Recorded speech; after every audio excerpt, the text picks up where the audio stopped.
आज के कार्यक्रम के अध्यक्ष, हिंदी में कोई प्रॉब्लम नहीं है ना? आदरणीय महाराजा श्रीमान सांजाओबा जी,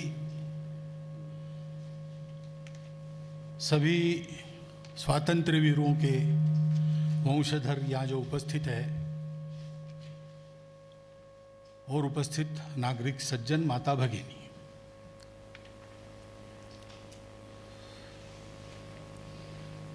हमारे लिए यानी हम मणिपुर वासियों के लिए और सब भारतवासियों के लिए ये बड़ा गौरव का विषय है कि स्वतंत्रता के लिए जिन वीरों ने अपने जीवन को समर्पित कर दिया,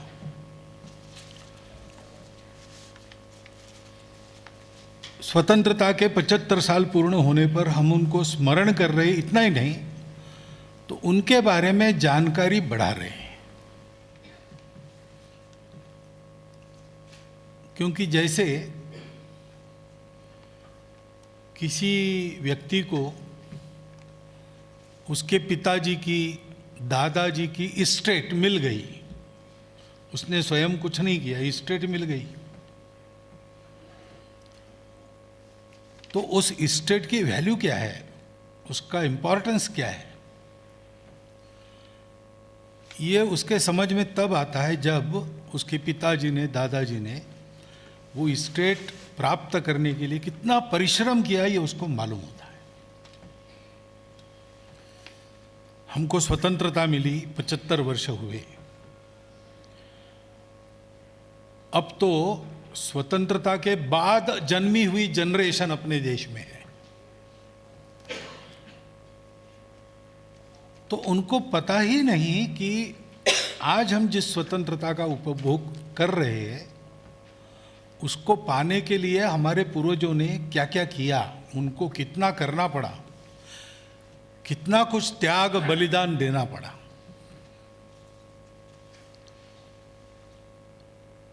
इतना त्याग बलिदान करने की ताकत हमारे पूर्वजों की थी, उनका ही खून हमारे नसों में बह रहा है, तो हम भी उतना ही त्याग बलिदान करते हुए अपने देश को बड़ा कर सकते हैं, अपने जीवन को वास्तविक स्वतंत्र और सुखी जीवन बना सकते हैं। ये आत्मविश्वास इस स्मरण में से प्राप्त होता है।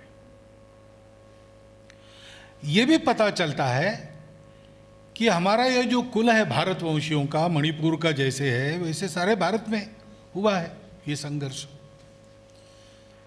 कभी कभी बताया जाता है कि ये संघर्ष केवल कहीं पर उधर नॉर्थ इंडिया में हो, ऐसा नहीं है। अंग्रेजों के विरुद्ध संघर्ष केवल 1857 में हुआ ऐसा भी नहीं, उसके पहले से शुरू हुआ है और 1947 तक कंटिन्यूअस चला है। थोड़ा थोड़ा सुलगने लगा, फुल फ्लेयर उसका 1857 के आसपास आया, बाद में वो बुझा नहीं, वो चलते रहा। तो केरल में 1830 में वीर पांड्य कट्टबोमन ने संघर्ष शुरू किया। उसने एक प्रोक्लेमेशन पब्लिश किया, और प्रोक्लेमेशन सारे भारत के लिए पब्लिश किया, और उसमें ये कहा कि ये जो गोरे लोग आए हैं बाहर से, इनके आने के कारण खाने में नमक और पूजा में कर्पूर महंगा हो जाएगा, इसलिए इनको हका लो अभी। देखिए, बाहर से आया है, हम पर राज नहीं करना चाहिए, वी कैन रूल आवरसेल्व्स, एक स्वतंत्रता की भावना है। और स्वतंत्रता का डेफिनेशन भी है, खाने में नमक, फिजिकल प्रॉस्पेरिटी, मटेरियल प्रॉस्पेरिटी, और पूजा में कर्पूर, स्पिरिचुअल प्रॉस्पेरिटी और इंडिपेंडेंस। जो अभी बताया की नोट में कि अपने धर्म का पालन करते हुए हमारे वीर रहे, तो ये जो सारा संघर्ष हुआ है 1857 के पहले से 1947 तक, उसमें भारत का संघर्ष कैसे हुआ, इसका एक परफेक्ट एग्जाम्पल ये मणिपुर का संघर्ष है। ये जो दो इसमें मेनली 1891 उसके बारे में, क्योंकि उसके पहले भी एक बार हुआ है, दोनों का उल्लेख है। लेकिन 1891 के हमारे हीरोज, हमारे योद्धा, वो स्वातंत्र्य योद्धा थे। वो अपनी स्वतंत्रता के लिए, मणिपुर राज्य के अधिकारों के लिए और मणिपुर के लोगों के सुख के लिए लड़ रहे थे, वैसे ही अपने धर्म के लिए भी लड़ रहे थे। लड़ाई के पहले वो जैसे रहे, जब लड़ाई नहीं थी तब अंग्रेजों से जैसा व्यवहार किया, जिस कारण से लड़ाई बनी उस कारण को जैसा उन्होंने समझा, लड़ाई के समय उनका जैसा व्यवहार रहा, वीरता का, दुष्टता का नहीं रहा, पशुता का नहीं रहा, वीरता का रहा। और अंग्रेजों का रिकॉर्ड लिखता है कि इंग्लैंड में इस युद्ध को लेकर जो पार्लियामेंट में विवाद हुआ, उस विवाद का एक कारण ये था कि अंग्रेजों की फौज के पलटनों ने अनसोल्जरली कंडक्ट दिखाया। हमारे वीरों ने थोड़े होते हुए भी अनसोल्जरली कंडक्ट नहीं दिखाया और युद्ध में विजय प्राप्त होती है, पराजय भी प्राप्त होता है। तो जैसे गीता कहती है, सुख दुखम समय कृत्वा लाभा लाभौ जया जयो, वैसे उस युद्ध में पराजित होने के बाद भी यहां जब जेल में थे, जब ट्रायल चला, जब पनिशमेंट्स डिक्लेयर हुई, बाद में बहुत लोगों की पनिशमेंट मीट आउट हुई। 4 लोगों को तो फांसी दे ही दिया, 5 लोगों को, बाकी लोगों का थोड़ा कम हो गया, लाइफ इम्प्रिजनमेंट, काला पानी भेजा गया। वहाँ पूरे इसमें जो कंडक्ट रहा और वापस आने के बाद का कंडक्ट रहा, डिटेल तो नहीं है लेकिन जो इंडिकेशन मिलता है अवेलेबल इंफॉर्मेशन से, वो इंडिकेशन कहता है कि हमारे लोगों का व्यवहार पूर्णतः हमारी धर्म संस्कृति परंपरा के अनुकूल था, वेरी डिग्निफाइड था, मनुष्य के जैसा, स्वाभिमानी मनुष्य के जैसा था। तो उस परिस्थिति में भी उन्होंने अपना आचरण नहीं छोड़ा, अपने तत्व की भूमिका पर स्थिर रहे। उसके फलस्वरूप मृत्यु मिला तो मृत्यु को हंसते हंसते स्वीकार किया।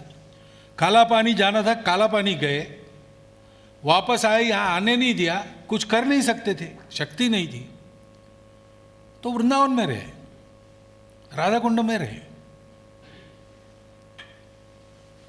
त्रिपुरा में एक बाद में वापस आ गए, वहां उनका एक नदी के किनारे अंत्य संस्कार हुआ, लेकिन खबर यहाँ देर से आई तो यहाँ के विधि के अनुसार उनका एक पलाश वृक्ष की ब्रांच रखकर उसका अंत्य संस्कार हुआ, ऐसा वर्णन मिलता है।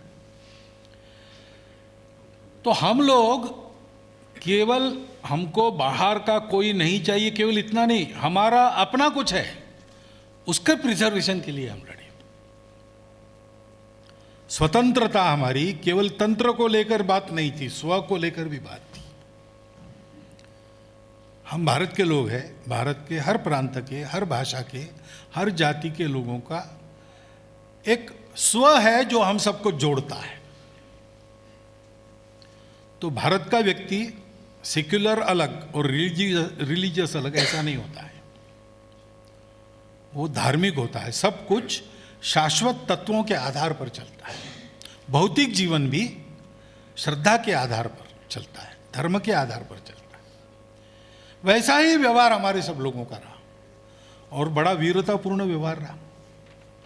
पार्लियामेंट में जो हंगामा हुआ इंग्लैंड के, उसका एक कारण ये भी बताया गया है, ये वहाँ छपा है, वहाँ के रिपोर्ट्स में आया है, वो इसमें भी, पुस्तक में भी है। उसका एक कारण ये भी बताया गया है कि देशी लोगों की छोटी फौज ने, जिनके पास अंग्रेजों के पास जैसे हथियार थे वैसे हथियार नहीं थे, वैसी तोपें नहीं थी, चारों तरफ से घिर गए थे, संख्या में बहुत कम थे, फिर भी जिस पराक्रम के साथ उनका सामना किया, तो कॉन्फिडेंस में भी कमी आई अंग्रेजों की। तो उन्हें कैसा पराक्रम दिखाया होगा, आप कल्पना कीजिए। ऐसे पराक्रमी पूर्वजों के हम वंशज हैं। हम अपने पूर्वजों को स्मरण करते, अपने शहीदों को, हुतात्माओं को स्मरण करते, तो हमारी कृतज्ञता तो प्रकट होती ही है और होनी ही चाहिए।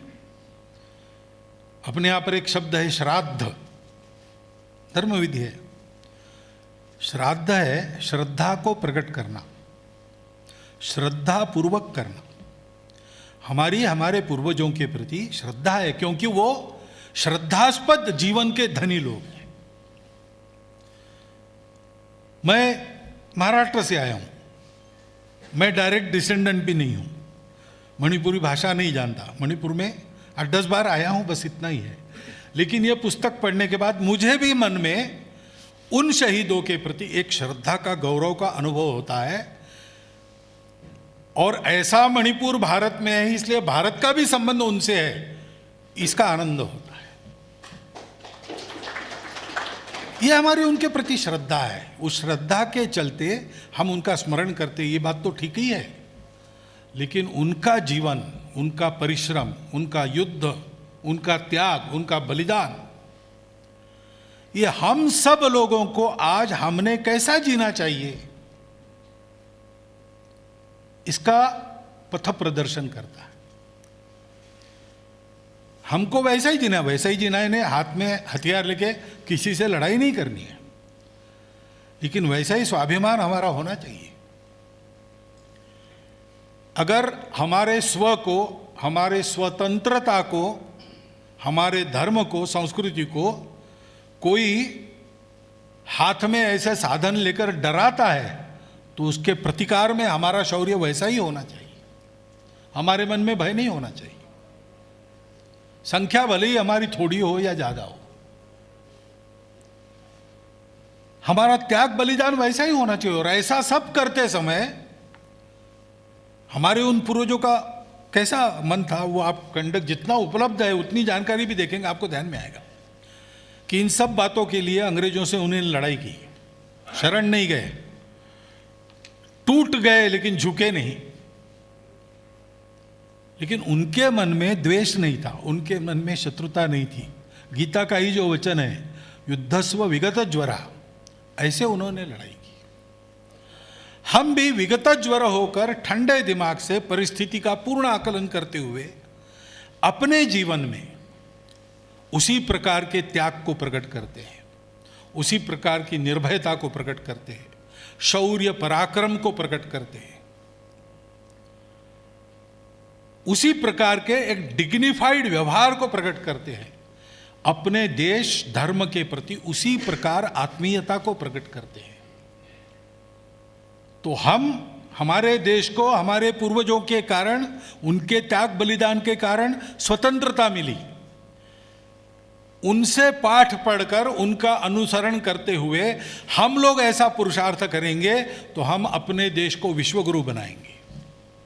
ये संकल्प हमने करना चाहिए। 75 वर्ष हमारी स्वतंत्रता को हो गए।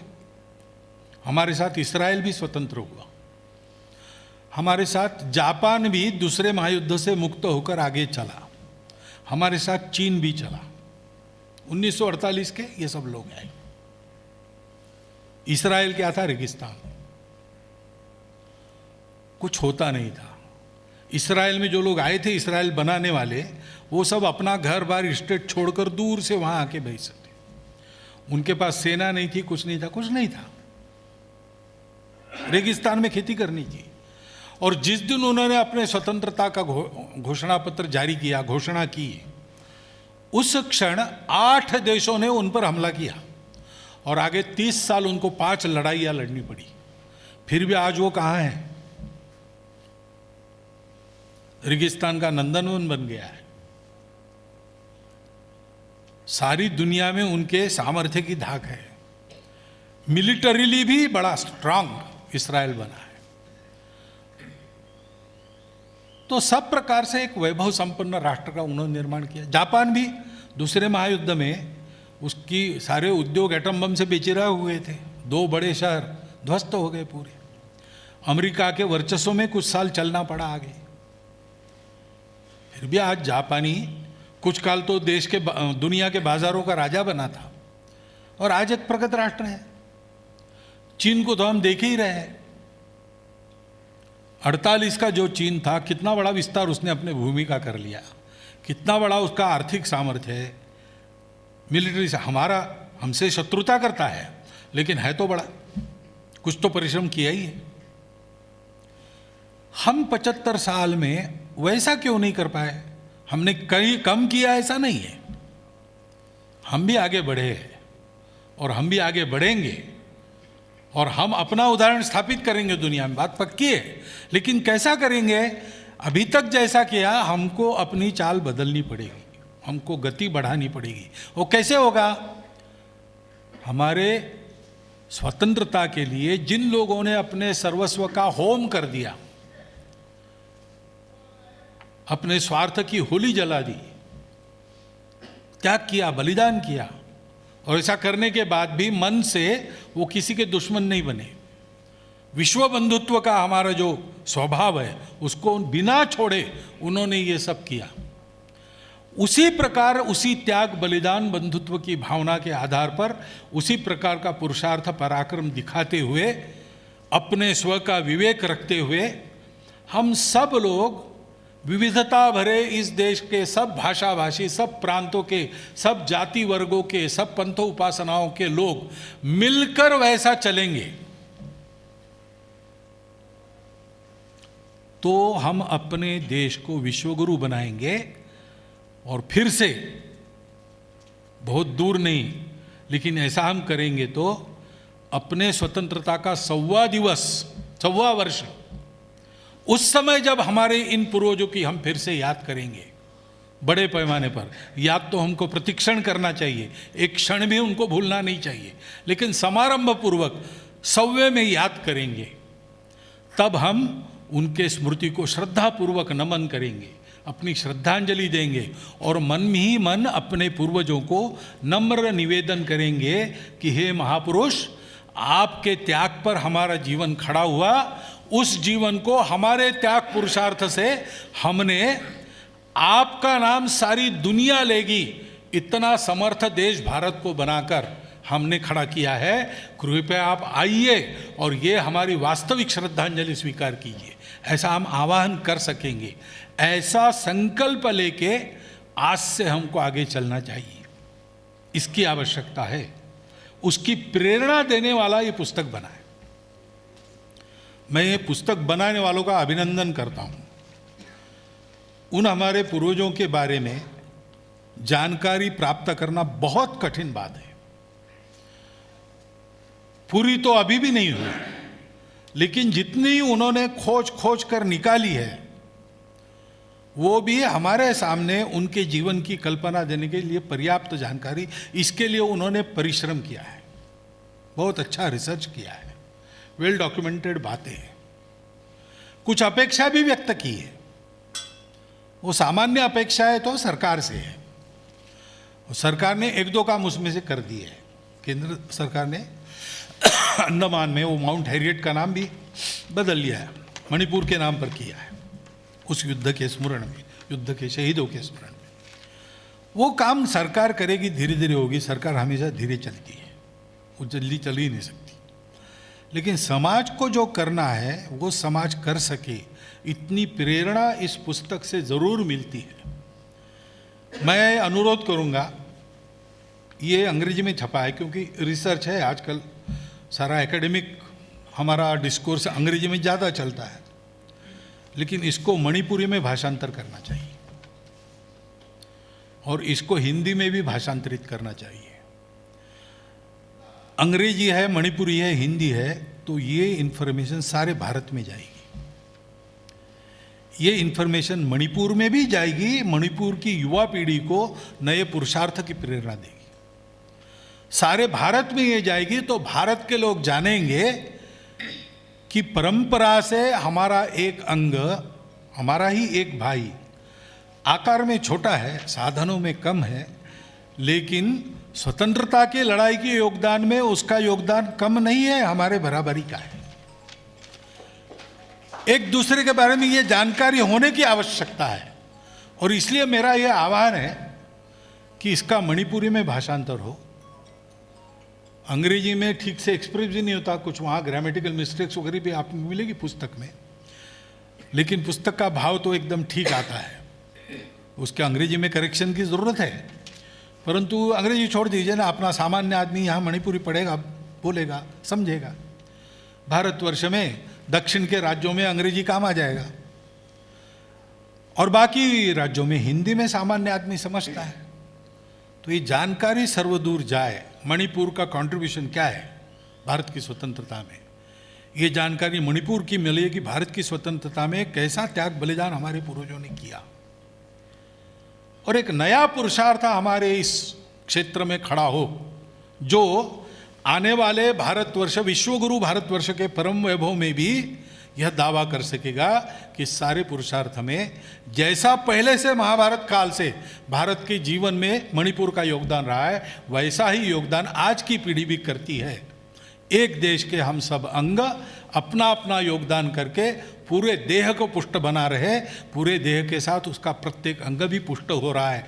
ऐसा एक समग्र भारतवर्ष का उत्थान हमारे कर्तृत्व से हम प्राप्त करें, ऐसी प्रेरणा इस पुस्तक में है। इस पुस्तक के लेखक और प्रकाशकों का मैं फिर एक बार अभिनंदन करता हूँ। यहाँ जो और हमारे शहीदों के, वीर पुरुषों के जो वंशधर लोग यहाँ बैठे हैं, उनको श्रद्धापूर्वक विनम्र वंदन करता हूँ, और आप सबका धन्यवाद करता हुआ मेरे 4 शब्द समाप्त करता हूँ।